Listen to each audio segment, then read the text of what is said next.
Selamat sore Pak.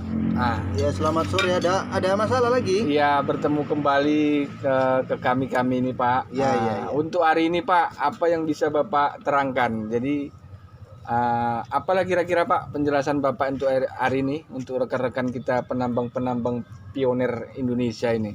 Oh gitu ya. Iya Pak. Ini ceritanya tentang apa ini? Tentang apa dulu? Apa yang kira-kira Bapak rasa? Ya tentang kripto, tentang atau Pi atau Bitcoin atau Ethereum atau apa gitu? Yang utama Pi Network Pak. Oh, Pi Network ya. Iya. Jadi gini, ini kita cerita dulu ya. Tapi cerita itu tentu semua dengan bahan yang sangat kredibel juga. Kita nggak asal ngomong ini ya. Iya. Karena Iya, ini kan tinggi ilmunya. Jadi hanya orang-orang yang punya pemahaman mendalam terkait dengan kripto yang paham. Tapi kalau orang awam pada umumnya mereka skeptis ya. Skeptis itu orang yang ya setengah menolak gitu, orang yang tidak setuju lah. Jadi begini, nanti kalau cerita tentang Pi, ya saya pastikan ini ya. Iya Pak. Jadi kalau cerita tentang Pi, banyak orang yang akan menyesal berjamaah, itu dia.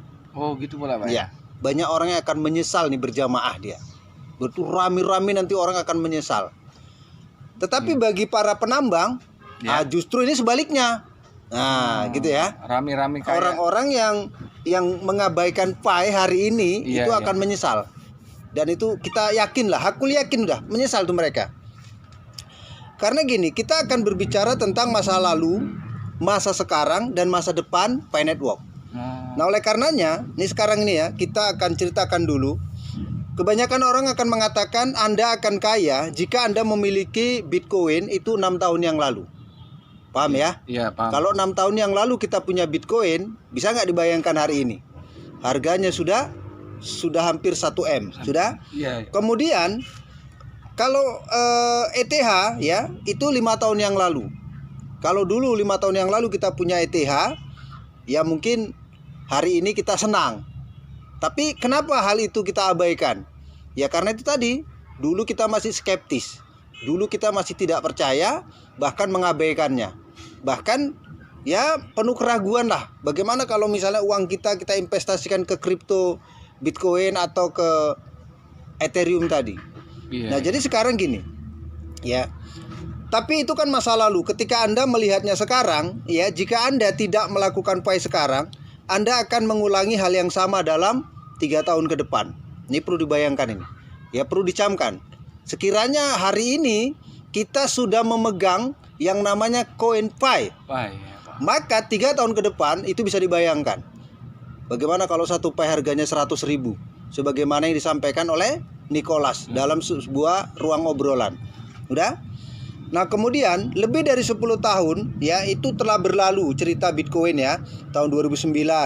Kemudian tahun 2016 industri blockchain secara bertahap mulai mendapatkan perhatian di banyak negara. Namun, industri blockchain ya belum sepenuhnya diakui oleh publik. Jaringan Pi jelas merupakan kuda hitam yang berbeda dibandingkan dengan Bitcoin ataupun Ethereum.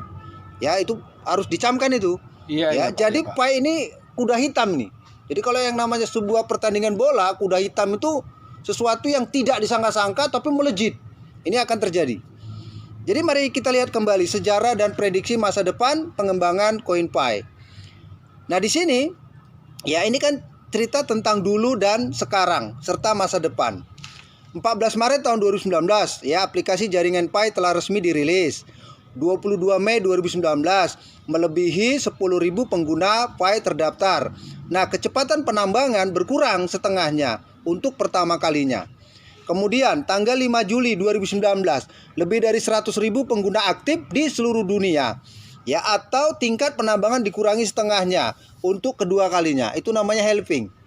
Ya, dan itu lumrah. Karena apa? Semakin banyak orang menambang, semakin dikurangi.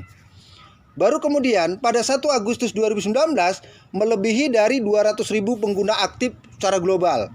29 Agustus 2019 melebihi 300.000 pengguna aktif global. 5 September 2019 melebihi 325.000 pengguna aktif di seluruh dunia. 14 September 2019 lebih dari 375.000 pengguna aktif global. 25 September 2019 lebih dari 450.000 pengguna aktif di seluruh dunia. 4 Oktober 2019 melebihi 550.000 pengguna aktif di seluruh dunia. 11 Oktober 2019 melebihi 650 pengguna aktif di seluruh dunia. 17 Agustus 2019 melebihi 800.000 pengguna aktif di seluruh dunia. 24 Oktober 2019 melebihi 900.000 pengguna aktif di seluruh dunia.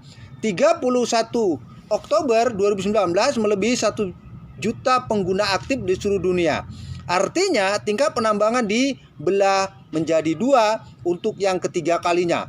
Artinya di tanggal 30 Oktober 2019 itu adalah fase helping ketiga. Ketiga ya Pak. Pi Network. Pi Network. Ya, paham ya? Iya Pak. Ya. Baru kemudian masuk di 14 November 2019 melebihi 1,2 juta ya pengguna aktif di seluruh dunia. 16 Desember 2019 manajemen perdagangan Pi pertama kali ya dalam sejarah membayar 10.000 Pi untuk nama domain senilai 300.000 US dollar. Ya, itu penting ini. Jadi kalau misalnya ya orang-orang awam ini nggak paham, cuma pening aja dia. Orang awam pening dia. Nah, tapi orang-orang yang paham dunia kripto karena terus mengikuti perkembangan dan peradaban zaman ini, wah ini satu berita yang amat luar biasa dahsyatnya nih. Kita masuk di tanggal 17 Januari 2020, melebihi dari 2,5 juta pengguna aktif ya di seluruh dunia. 25 Februari 2020 meningkat menjadi 3,5 juta. Kemudian 14 Maret 2020 secara resmi mengumumkan bahwa proyek Pi telah memasuki tahap kedua dalam memberikan nilai aplikasi Pi dan membangun jaringan pengujian blockchain. Ini luar biasa. Jadi Kokalis itu membuat semuanya bertahap-tahap. Ya, jadi ya itu tadi, ini bakal menjadi kuda hitam. Ini akan melejit, kira-kira begitu. Baru kemudian di 28 Juni 2020 secara resmi merayakan yang namanya Pi Today kedua ya. Artinya merayakan untuk ulang tahunnya karena telah menjangkau 6 juta pengguna aktif di seluruh dunia. 8 Agustus tahun 2020 lebih dari 7 juta pengguna aktif di seluruh dunia. 12 September 2020 lebih dari 8 juta pengguna aktif di seluruh dunia. 21 November 2020 lebih dari 9,5 juta pengguna aktif. 8 Desember 2020 10 juta pengguna aktif. Kemudian 27 Januari 2021 lebih dari 12 juta pengguna aktif. 16 Februari 2021 lebih dari 13 juta pengguna aktif. Dan jaringan Pi melakukan hal berikut. Yang pertama, pengguna aktif Pi telah melebihi 13 juta. Dan saat ini sekarang 50.000 pengguna ditambahkan setiap hari. Ya setiap hari penambahannya 50.000. Ya ini kan cerita beberapa hari yang lalu. Kalau hari ini nggak usah ditanya ya. Kecepatannya luar biasa. Dan yang kedua di Google, mesin pencarian terbesar di dunia, popularitas Pi telah melebihi 710 juta. Bitcoin telah melampaui 770 juta dan Ethereum 226 juta. Ya. Nah, jadi walaupun ini belum listing, belum mainnet, dia sudah mengimbangi bahkan melebihi. Nah, kemudian di Facebook ya. Yang ketiga ya. Indeks popularitas Pi ya di WeChat meningkat menjadi 4,36% setiap hari hingga melebihi 2,64 juta. Ini adalah yang kedua ya setelah Bitcoin 446 juta, 4,46 juta dan jauh lebih tinggi ya dari 269.000 Ethereum. Ya, jadi Ethereum sudah ketinggalan tingkat popularitasnya, ya kan? Ethereum sudah ketinggalan dengan Pi. Kemudian yang keempat, di Facebook, media sosial terbesar di dunia, yaitu cinta cryptocurrency Pi melampaui Ethereum 162.000 dengan 168.000. Nah yang kelima, uji sinkronisasi jaringan dalam 1 tahun, ketinggian blok uji node ya, Pi telah melebihi 300.000. Kemudian Pi dapat menyelesaikan transaksi dalam 3-5 detik. Ini super canggih ya. Karena sudah menggunakan web yang 3.0 tadi. 3.0. Jadi kecepatannya super dahsyat, seperti kilat ya. Nah, jadi jelas-jelas di situ dikatakan Pi dapat menyelesaikan transaksi dalam 3 sampai 5 detik dan Bitcoin membutuhkan waktu 3 sampai 60 menit. Butuh waktu lama. Beda Jadi jauh ya, Pak ya. Bitcoin ini sepertinya ini akan ketinggalan karena orang mau cepat. Semua orang sekarang mau instan. Iya. Dan itu kita rasakan dalam sebuah dalam kehidupan sehari-hari itu nyata jelas orang maunya cepat. Beli apa maunya cepat, transaksi apa maunya cepat. Dan itu hanya ada di Pi browsernya Pi Network nanti, ya. Iya, Pak. Nah, cakupan dan penerimaan Pi dalam pertukaran barter global meningkat pesat hingga saat ini terdapat 32 komunitas barter global dan pusat perbelanjaan. Ya, dengan lebih dari 3 juta pelopor yang berpartisipasi dan total nilai transaksi per barternya lebih dari 800 juta US dollar. Iya, Pak. Jadi Pi Network ini sepertinya itu disebut kuda hitam tadi. Ini akan melejit seperti ketika kita lepaskan anak panah. Wah, seperti busur panah atau ketapel, maka kecepatannya akan seperti itu. Nah, hari ini oke lah kalau Bitcoin masih di atas semua cryptocurrency harganya. Tapi Pi Network tidak butuh waktu lama, tidak harus menunggu 10 sampai 11 tahun. Ini 2-3 tahun aja Anda bisa bayangkan $100.000 per satu koin Pi. Kalau Anda punya 1.000, ya insya Allah kaya raya.